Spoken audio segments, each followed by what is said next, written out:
오늘 이렇게 또 대구에 아침부터 와서 이렇게 유세를 하면서 보니까 대구의 민심은 확실히 변하고 있다 이런 생각을 합니다. 특히 대구 지역에서 오늘 제가 유권자들을 만나뵈면서 한번 물어봤습니다. 지금 국민의힘 후보로 나와 계신 김문수 후보님 같은 경우에는 이미 2016년 20대 총선에서 대구 지역에 출마해서 수성구에서 김부겸 전 총리에게 큰 표차로 낙선하신 적이 있는 분입니다.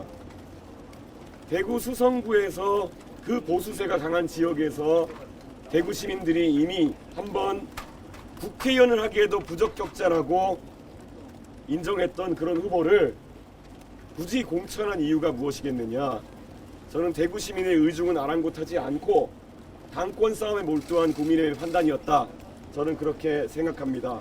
그래서 저는 대구에서 만나는 분들마다 요즘 그렇게 말하고 있습니다. 혹시 주변에 수성구 분들 계시면은 왜 2016년에 김문수 후보를 떨어뜨렸는지 한번 물어봐 달라고 이야기하고 있습니다. 저는 김문수 후보가 그 당시에도 대구의 미래를 이끌기에는 이미 한번 흘러간 물이라는 판단이 대구 수성구 유권자에게 있지 않았나 라는 생각을 하게 됩니다. 이미 9년 가까이 더 지나가지고 그 흘러간 물이 새로운 물이 될 수는 없는 겁니다.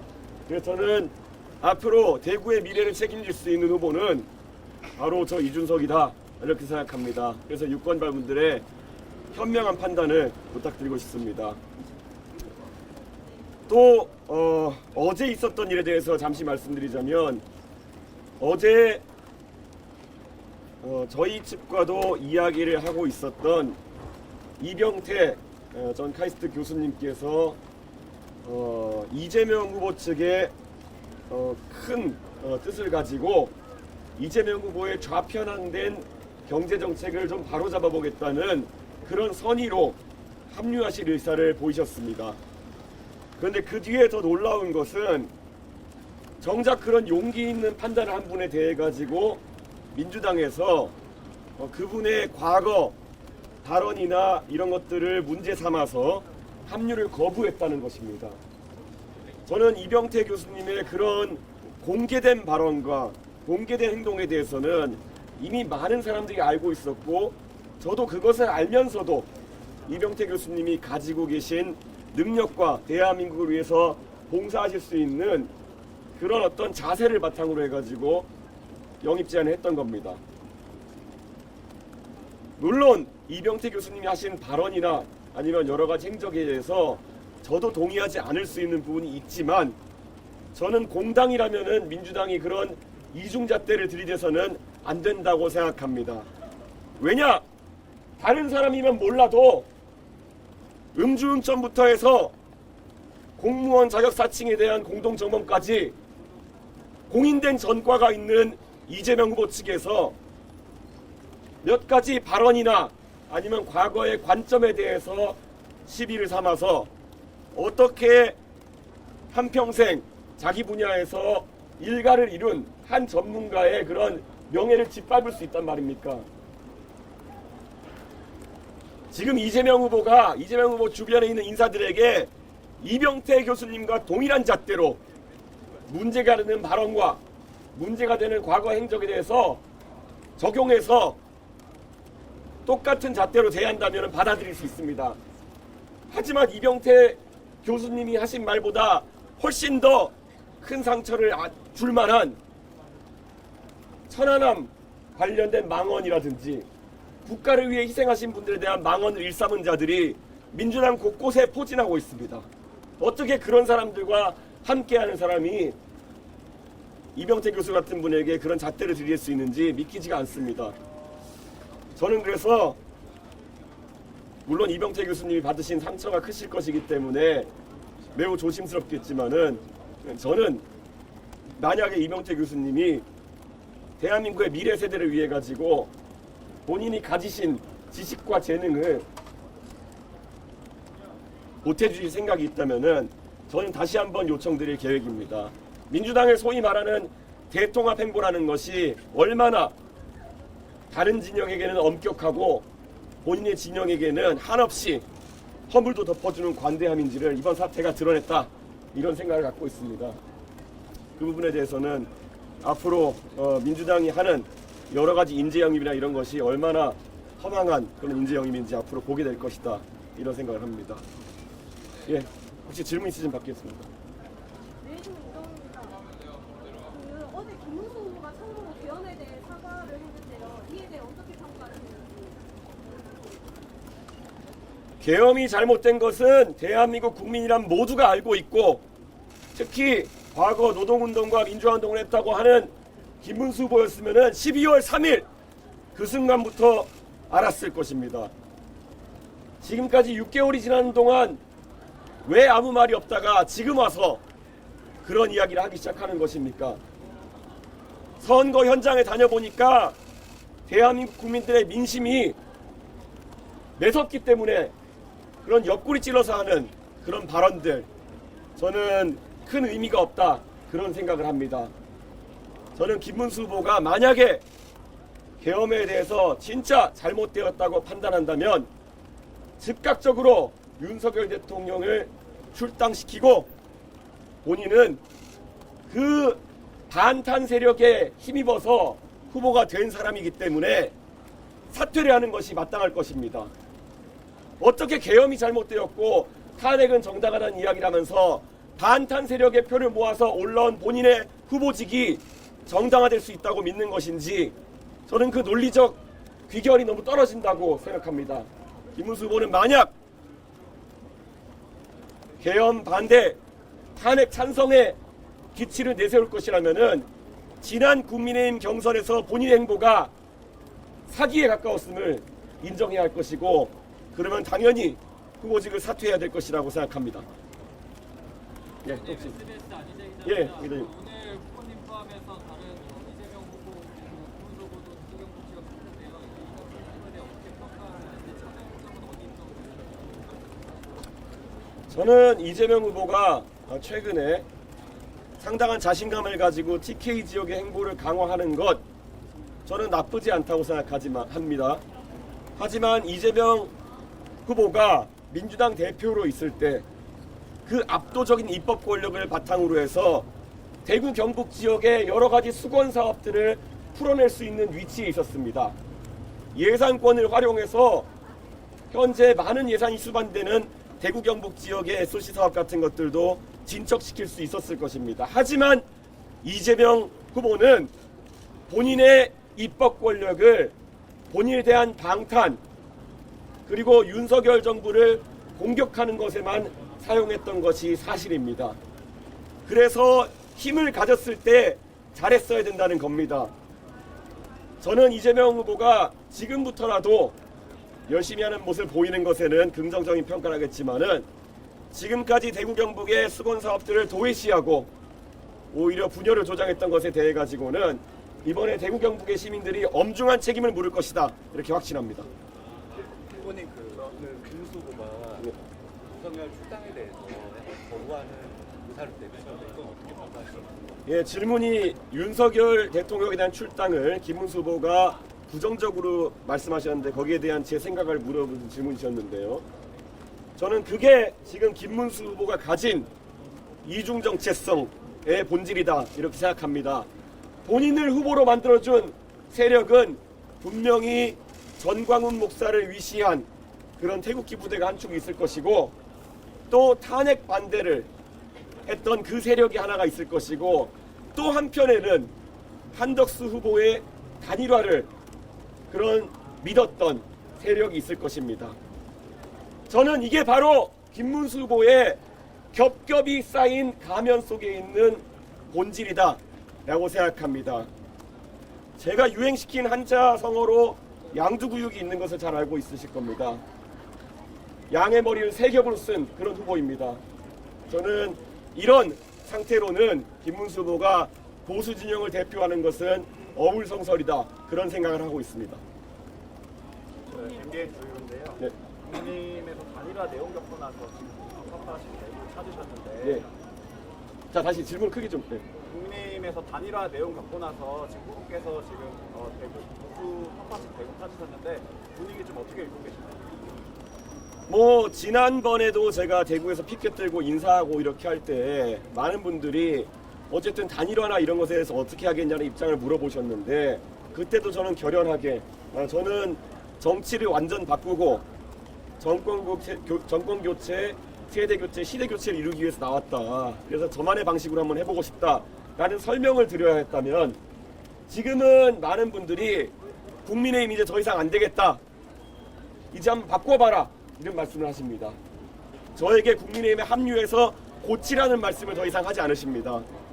대구에서도 그런 인식이 불어나고 있는 것은 결국에는 지난 2021년 대구에서 저를 적극적으로 밀어주셔서 제가 국민의힘 대표가 되어서 했던 그 개혁의 시도, 그 승리의 경험이 마지막이라는 인식을 대구의 시민들께서도 하시는 것 같다, 그런 생각이 듭니다. 그 절호의 기회, 나름의 성공으로 끝났던 그 기회를 날려버린 윤핵관들과 현존 국민의힘 세력이 어떻게 다시 단일화를 이야기하며 어떻게 다시 고쳐 쓰자는 얘기를 하겠습니까? 이제는 완전히 바꿔야 된다, 이런 인식으로 임해야 됩니다. 예. 7월에 예. 있으니까 지금 김문수 후보에 대해서 계속 강하게 비판하고 계신데, 그러면 대화를 하기 위한 조건이라고 해야 될까요? 그런 게 좀 있을까요? 저는 지금까지 단일화나 아니면 빅텐트 이런 논의에 대해 가지고 어떤 조건도 어떤 관심도 보이지 않고 있습니다. 그 자세는 일관될 것이고요. 저는 김문수 후보께서 사실 후보가 되신 지도 벌써 열흘 남짓이 지났고, 그 전에도 경선 기간에 시간이 있었고, 그 전에도 장관직을 수행하시면서 많은 것들을 바로잡을 기회가 있었다. 그런데 많은 것들을 바로잡을 기회를 패싱했기 때문에 지금 급하게 하시는 많은 행동들은 유권자들, 그리고 개혁신당의 지지자들, 저를 포함해서 어느 누구에게도 진정성과 감동을 주기 어려울 것이다, 그런 판단을 합니다. 그래서 저는 김문수 후보께서 저와의 단일화나 빅텐트 같은 것을 더 이상 언급하지 않아줬으면 좋겠다, 이런 생각이고, 원래 조금이라도 결이 맞는 자유통일당이나 정광훈 목사와의 빅텐트는 저와 관계없이 자유롭게 하셔도 좋을 것 같다. 그 텐트가 얼마나 클지, 안 찢어진 텐트일지 이런 건 모르겠지만은 그쪽에 빨리 관심 가지시는 게 좋을 것 같다, 그런 생각입니다. 예. YTN 김철입니다. 네. 저 지방에서도 대학생들 계속 만나시게 되는데 서울과는 좀 다른 목소리를 기대하실 것 같은데 어떤 거 주로 청취하실 것 같아요? 지난번에 제가 지방에 가서 또 지역의 좋은 거점 국립대학교인 충남대학교 학생들과 이야기하면서 사실 그들이 겪고 있는 고충에 대한 이야기를 많이 들었습니다. 그런데 또 이 대구 경북 지역의 주요 거점 국립대인 경북대학교에 와서 오늘 이렇게 식사를 하게 되는데요. 아무래도 여기 지금 경북대에 있는 학생들도 결국엔 이 좋은 대학교에 공부해서도 대구 지역에서 일자리를 찾기 어려운 현실, 그리고 대구 지역에 아무래도 연공서열 문화라든지 또 이런 젊은 사람들이 목소리 내기 힘든 그런 문화 때문에 자신들이 활발히 활동할 수 없는 것들에 대한 이야기를 할 것으로 예상합니다. 더 자세히 듣고 더 그 부분에서 의견을 담아내서 맞춤형 공약을 낼 수 있도록 하겠습니다. 제가 리쇼어링 공약 발표하면서도 얘기했지만, 원래 사실 경북대학교, 특히 전자공학과 중심으로 많은 인재들을 배출해가지고 대한민국의 국가 산단들을 일으켜 세웠던 그런 공간입니다. 다시 한번 산업을 일으켜가지고 그런 일이 또 현실화될 수 있도록 그렇게 하겠습니다. 네. 네. 그동안 김문수 후보의 지지율을 가져오시려고 많이 얘기하시고, 이재명 후보가 1대1 구도를 얘기를 하시는데, 어쩌면 오늘 말씀하셨던 이병태 교수님도 그렇고, 그리고 홍준표 쪽에서 이재명 후보 지지하는 거 하고, 오히려 더 그쪽이나 김문수의 표심이나 이런 것들이 이재명 후보로 가는 건 아닌지. 제가 오늘 그 일부 인원들이 무슨 기자회견 하셨다는 얘기를 듣고 제가 무슨 상황인지 알아보려고 홍준표 대표 측에 뭐 핵심 의원이라 할 수 있는 분과 제가 소통을 한 바가 있습니다. 그런데 오늘 그 지지선언 하셨던 분들은 홍준표 대표의 의중이나 아니면 홍준표 대표의 그런 주요 지지 세력과는 별로 관계없이 일부 인사들이 대표성 없는 분들이 움직였다는 취지로 이렇게 말씀하셨습니다. 그렇기 때문에 그 부분은 뭐 해프닝이다 저는 이렇게 생각하고요. 그리고 이병태 교수님과 관련된 건은 아까 말씀드렸듯이 이병태 교수님은 사실 새로운 보수, 젊은 보수의 힘을 보태기 위해서 상당히 진척된 대화를 하고 계셨던 분입니다. 그런데 또 이재명 대표의 여러 공약이나 경제 정책이 너무 좌경화되어 있다 보니 그런 부분을 바로 잡고 싶다는 학자로서의 호기심이나 이런 것도 있으셨던 걸로 보입니다. 그래서 큰 결심을 하고 저에게 미안하다는 말씀까지 주시면서 하신 선택인데, 그런 분을, 그런 저명한 학자를 대접하는 모습을 보면서 아마 홍준표 대표의 지지층이나 아니면 보수 진영 일반에서 완전히 지금까지 또 가면을 쓰고 이재명 대표가 늘상 했던 말처럼, 예전에 이재명 대표가 박근혜 대통령이나 이런 분들을 언급하면서 뭐 존경한다니까 진짜 존경하는 줄 알더라, 이런 식의 말장난을 해가지고 이슈화가 된 적이 있었거든요. 보수를 품는다니까 진짜 품는 줄 알더라, 이런 식으로 말장난하는 거 아니냐, 이런 인식이 퍼질 수밖에 없을 것 같습니다. 네.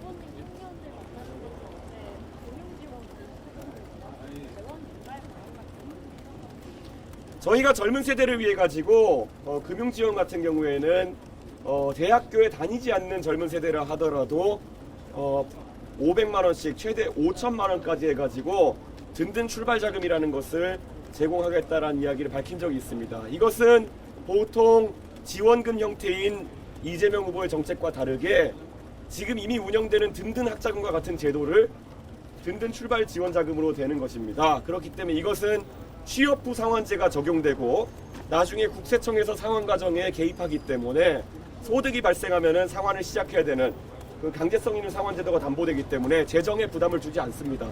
그렇기 때문에 훨씬 지속 가능한 제도이고 실제로 청년들도 좀 더 책임감 있게 이 자금을 사용할 수밖에 없는 그런 제도입니다. 그렇기 때문에 앞으로의 저희의 지원 정책은 실제 재정에 부담을 주지 않지만 큰 도움이 될 수 있도록 그렇게 하겠다. 그리고 주택 관련 지원 같은 경우에도 주택담보대출에 있어가지고 지금은 거치 기간이 예전에 비해 가지고 적어가지고 많은 분들이 상환에 어려움을 겪고 있는데, 주택담보대출에 있어서도 3년간의 기본 거치 기간과 아이를 낳을 때마다 2년씩 추가 거치 기간을 줌으로 인해 가지고 주택담보대출을 받은 다음에 가장 돈을 많이 내야 될 시절에, 가장 돈을 많이 가계에 써야 되는 시점에 이자만 갚으면서도 생활할 수 있는 그런 상황을 만들어서 많게는 한 달에 100만 원씩은 더 가처분 소득을 쓸 수 있도록 하는 그런 정책을 저희가 내걸고 있습니다. 앞으로도 젊은 세대가 원하는 것에 대해 가지고 그냥 이재명 후보처럼 뭐 25만 줄게 이런 식의 정책보다는 철저하게 계산되고 철저하게 실질적인 도움이 될 수 있는 그런 정책으로 저희가 대응하겠습니다. 정책 관련 하나만 더 여쭤보려고 예. 하는데, 그 민주당 국민의힘에서 주 4.5일제 얘기한 게 있었잖아요. 예. 후보님도 예전에 페이스북에 뭐 관련 입장 밝히신 걸로 아는데, 이거에 대해서 후보님 명확한 입장 다시 한번 좀. 우선 노동 관련해 가지고 4.5일제나 4일제 이야기하는 이재명 후보의 이야기 속에는 결국 임금 수준에 대해 가지고 어떤 합의를 할 것이냐가 본질이다, 이런 생각을 합니다. 만약에 4일이나 4.5일제로 줄이면서 임금 수준이 줄어드는 것을 이야기한다면 반대가 클 것이고, 그것은 과거에 있었던 일자리 나누기 논의의 이름만 바뀐 그 태그만 바뀐 버전입니다. 그렇기 때문에 그 당시에 일자리 나누기 논의가 매우 부정적인 피드백을 받았던 것처럼 이번에도 임금 수준에 대한 조정을 이야기하는 것이라면은 또 비슷한 효과를 낳을 것이고, 만약 임금 수준 조정 없이 그런 4.5일제나 4일제를 하자는 주장이라고 한다면은 그건 불을 보듯 뻔합니다. 대한민국 경제의 어떤 생산성 위기라든지 사업을 영위하기 어려운 사업장을 양산하는 그런 정책이 될 것이기 때문에 저는 앞으로 토론 과정이나 이런 데서 이재명 후보가 합리적으로 그걸 디펜스해야 될 것이다, 이런 생각을 하고요. 최근에 포괄임금제나 이런 것에 대한 논의가 많습니다. 사실 포괄임금제를 통해 가지고 노동자들의 노동이 올바르게 평가되지 않는다는 이야기가 있습니다. 특히 지금 이 자리에 계신 언론인들도 포괄임금제나 이런 것들에 대해 부정적일 거라 생각하시는데요. 저 또한 대한민국에서 포괄임금제가 사실상 노동의 가치를 왜곡시키고 있다라는 생각을 하고 있습니다. 그래서 단번에 이것을 없애긴 어렵겠지만은 포괄임금제를 없애는 방향으로 가야 된다라는 생각을 하고 있습니다. 시드레스 유즈입니다. 예. 국민의힘 찍기는 싫지만 솔직히 말해서 사표가 될까봐 후보님을 찍기 좀 저하된다는 분들 특혜 많이 계시는데, 네. 이분들로부터 70-80% 이상의 압도적 지지를 받을 만한 그런 필승 국가입니다. 이렇게 말씀드립니다.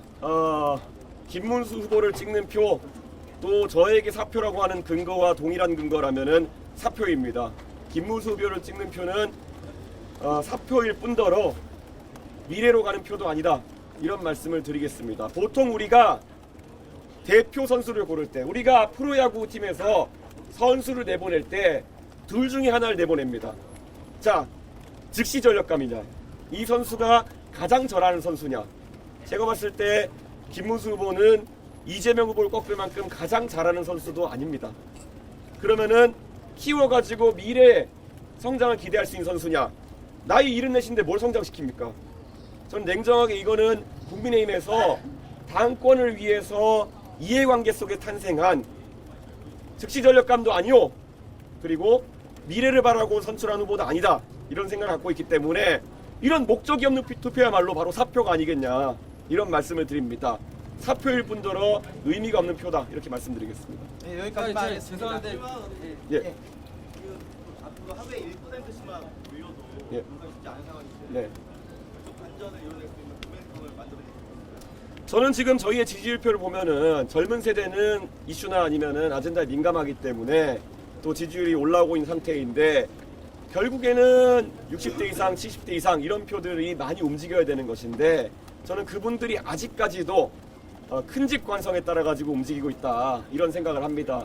저는 그래서 이 대구 경북을 중심으로 그런 김문수 후보에 대한 사표이자 무의미한 표를 거두고 하루 빨리 젊은 세대가 선호하는 이준석 중심으로 대동단결해야 결국은 이재명 후보의 독주를 막을 수 있는 그런 선거 분위기가 생긴다, 이런 생각을 합니다. 이준석은 1등 할지 3등 할지 모릅니다. 그런데 김문수 후보는 만약 김문수 후보에게 힘을 실어주시면은 확실한 2등입니다. 1등 할 수 있는 후보에다가 기대를 하시겠습니까? 아니면 확실한 2등 후보에게 투표하시겠습니까? 저라면은 1등을 통해 가지고 이재명 후보의 포퓰리즘을 견제할 수 있는 이준석에게 한번 투자해볼 시점이다. 그게 바로 이번 주에 여러분들이 만들어주셔야 될 여론이다, 이렇게 생각합니다. 여기까지만 하겠습니다. 여기까지 이따가 할게요. 이따가 하겠습니다. 하나만 더 받을게요. 네. 더워서 그렇습니다. 예. 네.